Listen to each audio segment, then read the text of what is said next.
Hello everyone, Sandra here. So in this video I want to talk about some of the stuff regarding Ayaka that you will never get to know if you actually never played her. So these are the sort of things that you can't really tell from the stats or skill description of Ayaka.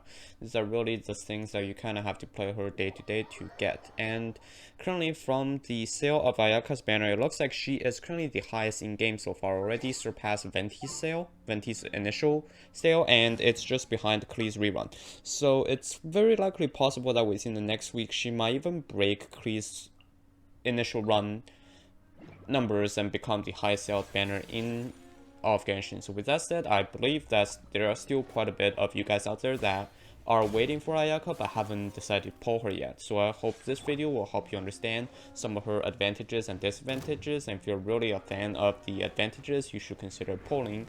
And you know, if you really cannot stand the disadvantages, then maybe she might not be the right character for you. So that's why I'm making this video. So for this video, I'll be splitting into advantages and disadvantages. So for advantages, there are 4 in total. First, she is very free to play. Her C0 is a complete character. What do I mean by that? For example, Child C0 is not a complete character.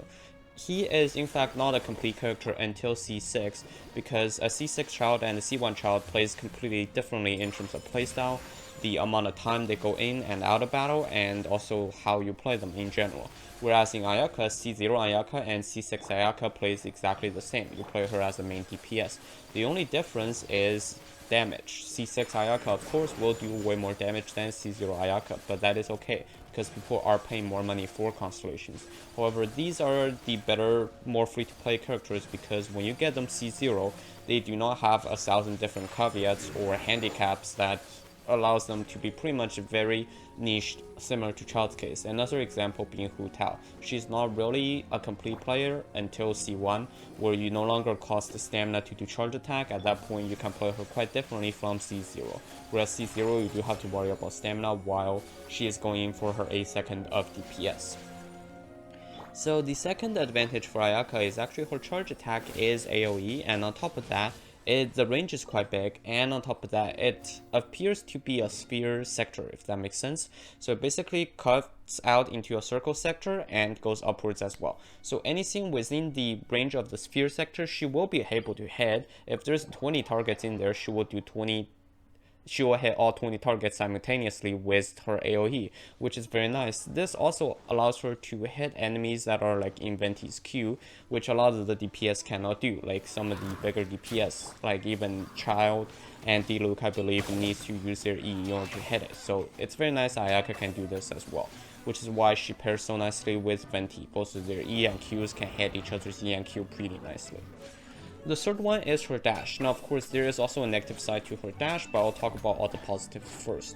The first one is if you get her level 70 or higher, her dash costs 0 energy. Of course, that means if you quick dash, if you hold the dash key, it's still going to cost energy, of course.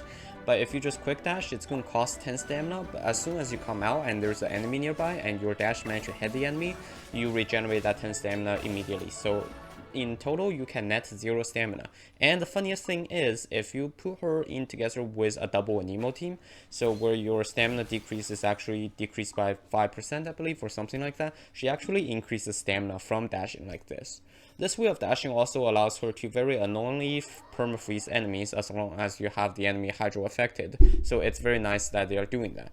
And of course, the final thing is that compared to other people's dash, for Venti, for characters like Venti, Zhongli, or any other normal character, when you dash, if you hold the dash key, they will start running. But that drains stamina very fast. The best way for dashing is you dash tap twice, and then you enter the cooldown of about a second. Afterwards, you can dash 2 more times. As for Ayaka's case, she can actually dash infinitely as long as you have stamina. And her stamina decrease is actually way lower than normal character when they continuously dash. So this allows her to travel further when dashing, so she's actually easier when using as a world exploration character. Now moving on to her final advantage, which is her Q.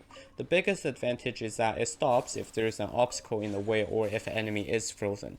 The big advantage of this is because it allows her to hit all her hits, which if you add it together at level 10, she can hit harder than Eula, if assuming Eula stacks up to 15 stacks, which is what you would be team for around a C0 Eula. So C0 Ayaka's Q actually deals more damage in terms of damage multiplier than Eula.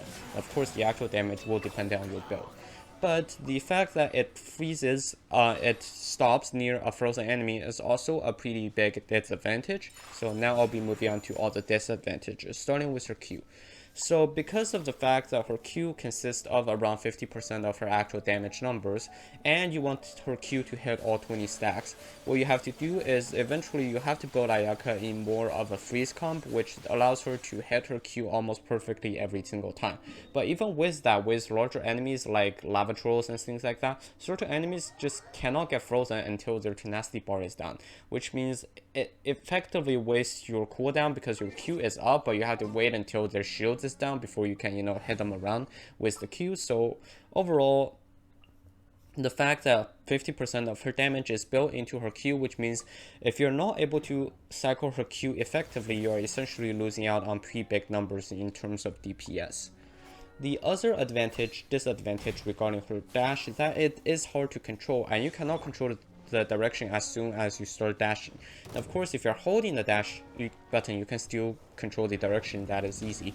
But if you're only tap dashing, which you want to do most of the time when you're near enemies, because that way it costs no stamina, you actually cannot change directions once you start dashing. Unlike most other characters, for example, characters like Venti, Zhongli, when you dash, you can actually use the WASD keys to basically change their direction while they're dashing, and they'll do it immediately.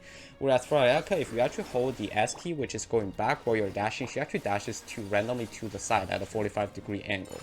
So with that, it is not very efficient if you're not used to the way she dashes, which is already a problem I kind of had with Mona during the character trial event, because Mona's dash works similar to Ayaka's, and Mona's dash used to be even worse. So hopefully they add more quality of life controls in the future where they kind of make her dash a little bit better. But as for now, it's sort of its own category of things. You have to try the character to know if you like the dash mechanic or not. Personally, for me, I was not a huge fan back when I tried Mona. However, with Ayaka, I'm getting more and more used to it. So hopefully, eventually, I'll be able to get used to the dash mechanic completely. But again, it's something you have to try out yourself to decide whether you are a fan of this mechanic or not. And finally, for her is regarding her Abyss playstyle. So even though she is completely free to play, like she is one of the most free to play characters so far, period. Also, like other characters like Gangyu and that can compare with her. But other than that, she is one of the most free to play characters so far. But the problem with her is that if you want to achieve her damage ceiling, which is the higher end of her damage, especially you need that for the Abyss, then her team comp is actually quite expensive. In the sense that for the Hydro section, you can use Xingqiu most of the time, but currently the meta is to use Mona, who is a 5-star character, and also Mona has never been rated up, so if you have her, you have her. If you don't have her, there isn't a guarantee that you can get her one way or another. As for the Anemo character in the team, she needs basically Kazuha or Venti, and Sucrose cannot really sub in for this job. Sucrose can sub in for the fact of doing Swirl, but other than that, the Elemental Mastery buff Sucrose gives will not be useful on Ayaka at all. So here you need another 5-star, both of which are rated up, Kazuha and Venti, both of whom are rated up. So if you're a newer player, you might not have these characters. And although for the final spot, you can use Diona and any crowd character, but generally speaking, her team comp, if you're trying to make her permafreeze team comp, which is her meta team comp at the moment, and if you're trying to unleash her full potential within her permafreeze team comp, you are looking at a lot of damage you will need to you are looking at a very heavy cost team comp, if that makes sense. Basically, like someone like Child, she is not very free to play when it comes to building team comps. But of course, if you're a beginner or you are not trying to use her in the Abyss, then it is easy to build her team comps. You can basically swap in another Hydro character, even Barbara will work in this case for permafreeze, and you have another crowd character in for her battery, and then you just swap in a utility support and her team comp is done.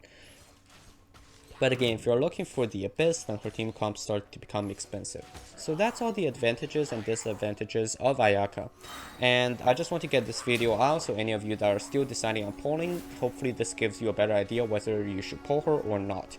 And of course, for those of you who already have Ayaka, please share your comments below what you think are her best points as a character and what are her points that you hate the most as a character. That's what I have for today. Thank you very much for watching. If you like the content, please consider subscribing. Thank you and have a nice day.